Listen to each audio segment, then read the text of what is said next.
vamos a ver ahora en dos sesiones un ejemplo que nos permitirá conectar o trabajar con una base de datos cualquiera. En este caso, pues vamos a conectar a un servidor que corre una base de datos Mongo, cierto, que ya tiene un modelo allí montado para manejar, entre comillas, unos usuarios, cierto, que tienen un nombre, un apellido y una ciudad, nada más. Esa es la data que vamos a manejar allí de forma sencilla.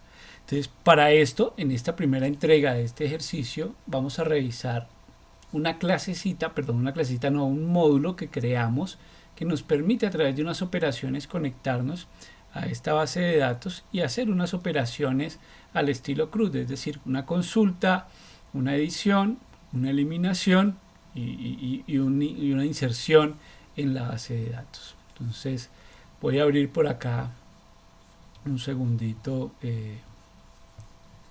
el modelo, lo llamamos así. Aquí estamos haciendo una separación ya real MVC entre las diferentes capas que propone Flask. Entonces, vean, esto es un archivito Python normal, común y corriente. Para conectarme allá con Mongo, yo necesito tener, ¿cierto?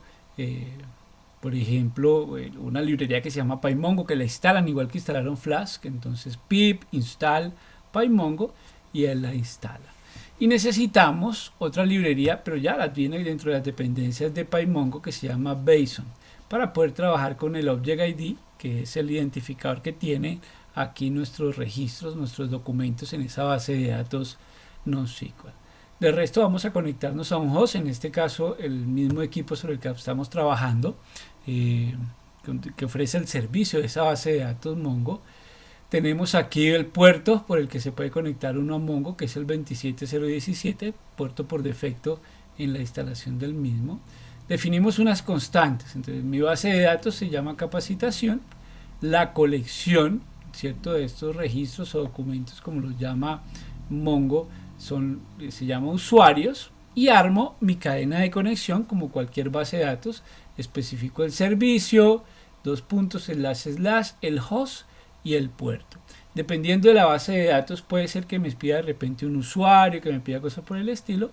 Acá no, acá lo tenemos configurado para que nos permita pasar así de forma rápida para hacer un ejemplo bastante sencillo. Entonces hicimos una funcioncita aquí que se llama consultar, ¿vale? Define acá un diccionario vacío que se llama data, y él va a intentar, ¿cierto?, conectarse a esa colección que se llama usuarios. Entonces el cliente hace una instancia de una clasecita que viene dentro de PyMongo que se llama Mongo Client y le pasa la conexión. Y luego le dice que la colección va a ser de ese cliente en la base de datos, en la colección que definimos en nuestras constantes. Establece una condición acá en blanco, es decir, va a consultar a través de todos los registros, y el resultado va a ser igual a esa colección, ejecutar el método find, ¿cierto?, con una condición en blanco, es decir, tráigame toda la data que encuentre en esa colección. Igualamos a la variable data ese resultado, ¿cierto? Y en caso de que tengamos algún error, pues me va a decir error consultando datos y ya. Finalmente retornará la data, ya sea en vacío si se produjo un error o con los datos que pudo consultar allá en la base de datos.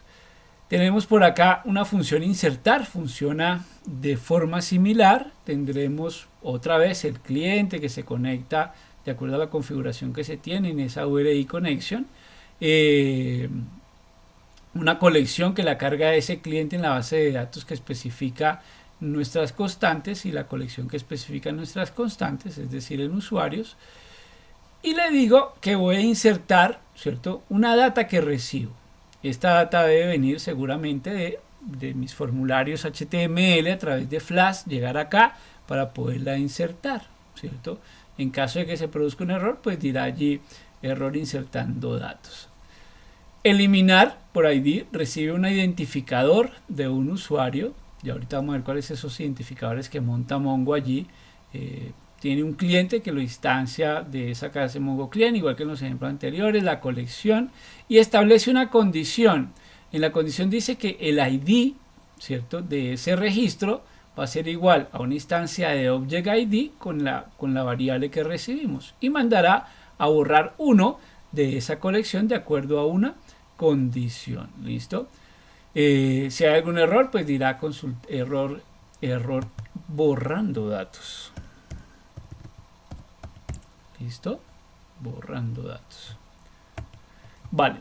Consultar por ID, igual, una data en blanco que define, tiene allí, bueno, él recibe un ID, la conexión, selecciona la colección, establece una condición, igual que en el caso del borrado, por el campo ID de ese registro, ¿cierto? Una instancia de Object ID con el valor que él recibió, y el resultado será igual, decirle a colección, encuéntreme uno que cumpla esta condición, y monta ese resultado en la data. Si hay algún error, error consultando datos, y retorna ya sea vacío con la data que encontró esa variable data. Actualizar, digamos que funciona similar al insertar, igual se conecta, solo que aquí se establece una condición, se establecen unos valores a través del método set, la data que él recibió, y mandará update one, aquel que cumpla la condición con los valores que le pasamos, ¿cierto? Esto es una pequeña prueba. Vamos a correrla aquí para que ustedes vean. Voy a quitar esto de acá. Opa. No me interesa eliminar, solamente voy a probar que una consulta funcione. Entonces, él le va a decir acá en una ejecución condicional, ¿cierto? Si mando a correr este archivo, hace esto, si lo importo como módulo no, que en data me traiga el resultado de consultar y me lo muestre allí en la consola. Entonces, voy a decirle por acá a ese modulito run without debugging, y listo. Mira, él me trajo allá la información. Entonces, este es el Object ID que le monta él como identificador a los registros. Cuando lo quiera editar, cuando lo quiera eliminar, pues tendré que pasarle este valor para poder eliminarlo. Listo.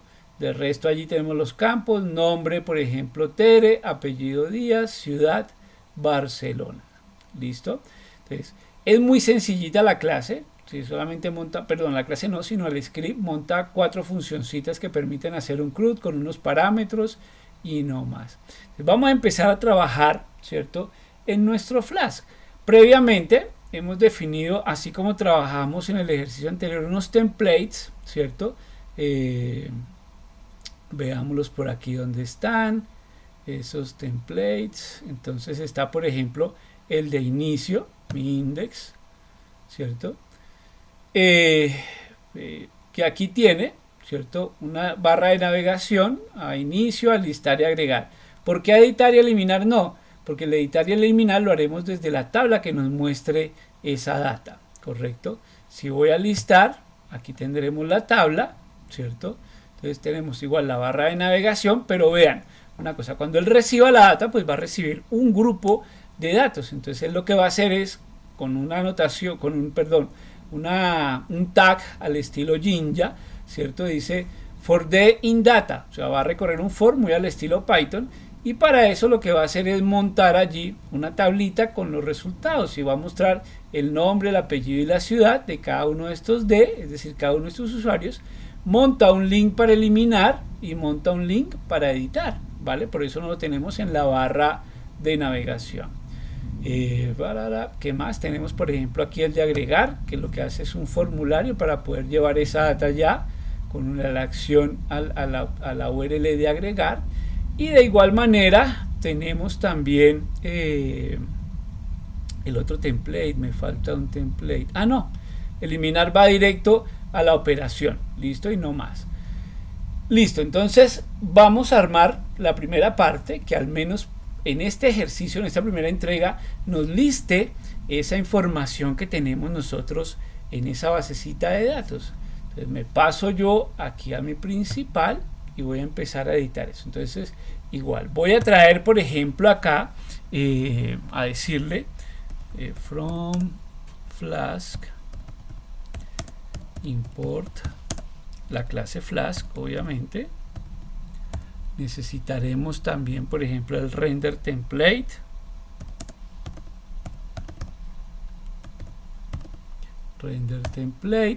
necesitaremos el redirect, ¿cierto? redirect. Necesitaremos el URL for. Necesitaremos, al igual que el caso anterior, el request para poder traer la data de esos formularios. Y creo que en cuanto a Flask no necesitaríamos nada más. ¿Listo? Obviamente aquí no importa PyMongo porque PyMongo ya la tiene el módulo que se encarga de acceder a esos datos.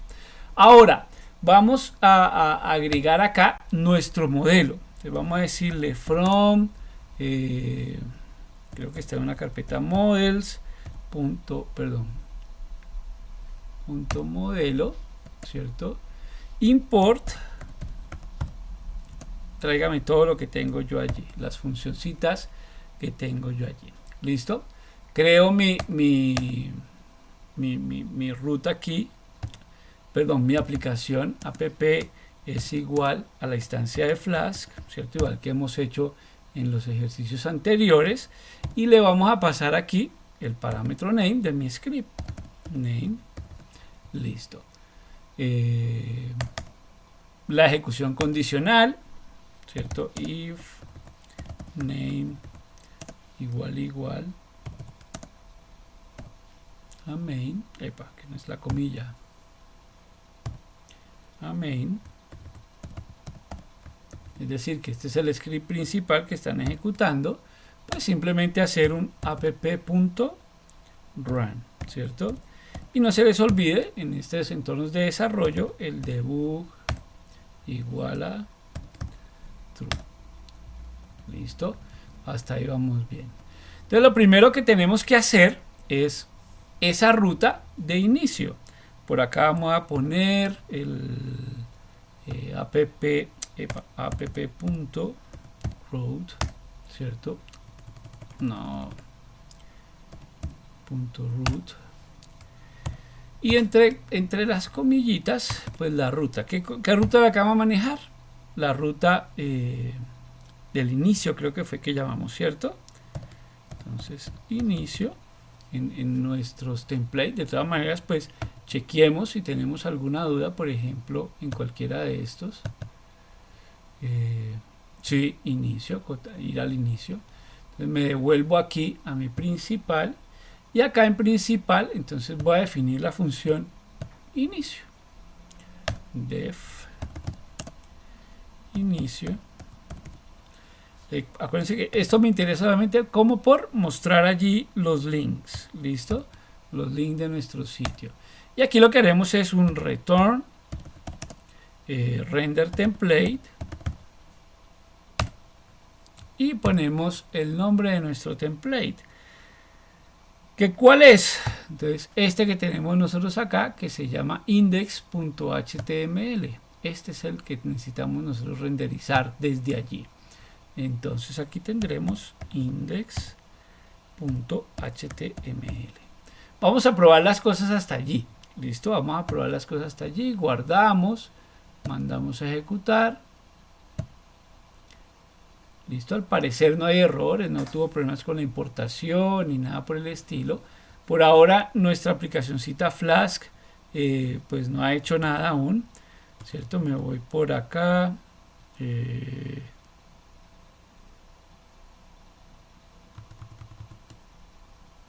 Ahí está.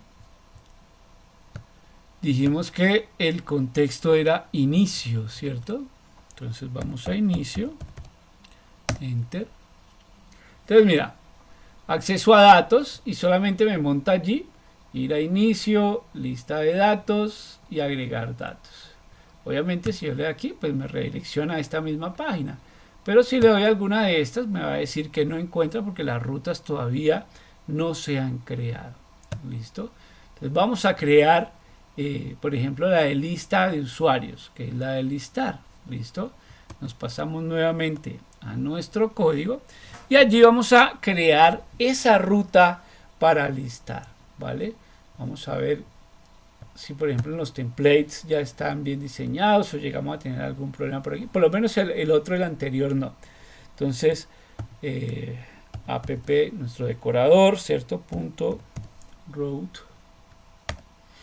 Y aquí en la ruta, entonces esta se llama listar, si no estoy mal, ¿cierto?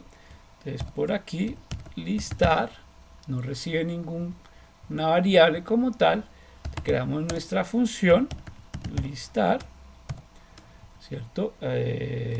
Dos puntos, y vamos primero a decirle aquí data va a ser igual, ¿cierto?, a la función que tenemos nosotros allá en nuestro modelo, consultar. Listo, abrimos, cerramos paréntesis, y ahora vamos a renderizar. Entonces hacemos nuestro return render template. Por acá le ponemos, eso se llama listar, nuestro template, listar.html, ¿vale? Y tengo que pasarle la data, acuérdense. Entonces le voy a decir, ¿cierto?, que data es igual a la data que cargué de esa función consultar. Si no tengo ningún error al guardar, pues simplemente recargará nuestro contexto. Quiero pasarme allí a mi navegador donde está el acceso a datos y voy a decirle listar datos. Vea, la imagen está gigantesca allí en esto, y nos faltan cosas como por ejemplo los títulos que deberíamos tener allí en esta tabla. Entonces vamos a modificar ese template y ya miramos el resultado total. Listo. Entonces me paso nuevamente allí a mi editor de código. Esta vez voy a abrir el template de listar. Entonces esas imágenes o las redimensiono yo con un editor, o simplemente acuérdense que eso tiene un parámetro, ¿cierto? La imagen, el parámetro que se me hizo, no lo he cerrado. ¿Ve? Vamos aquí a cerrar y vamos a decirle, por ejemplo, width igual, vamos a definirle un tamaño 40 px. Listo, va a copiar esto, se la va a poner a otra imagen, control C, control V, control S, ¿cierto? Vamos a probar aquí en mi navegación si tiene efecto allí automáticamente. Nos falta, acuérdense, modificar de todas maneras nuestro template para que aquí diga acciones, aquí diga el título del nombre, etcétera, etcétera. Vale, entonces vamos a hacer eso de una vez. Me paso yo acá nuevamente a mi template y vean que lo que es la data es lo que va en ese for allí para mostrarlo en esa tabla. Podían ser listas, podían ser párrafos, como quisiéramos presentarlo, pero lo montamos en una tabla, ¿cierto? Esa tablita aquí, entonces ahora yo le voy a decir que tiene otra fila adicional, que es esta, listo, y a esa le va a montar unos th, ¿vale? Que ya ustedes saben qué es lo que son estos th. Entonces tengo aquí un th que dice nombre, voy a copiarlo aquí para que me rinda un poquitico más. Otro que se dice apellido. Otro que dice por acá ciudad. Y uno más, ¿cierto? Que va a tener aquí, por ejemplo, acciones. ¿Sí? Vamos a llamarle a esto acciones. Y esto va a tener un call span de 2. Listo. Vamos a ver qué cambios hay en mi visualización. Recargo. Ven, ya se tiene un poco más de cara nuestra tabla. Obviamente cualquier cosa que le dé yo, si le doy a agregar datos o le doy eliminar o editar, pues obviamente no me va a hacer nada porque no tenemos aún esas URL que son las que haremos en la siguiente entrega, ¿vale? Vamos a ver, ponemos preparando para la siguiente entrega, de repente un estilo más agradable allí en la tabla, listo, y ya continuamos.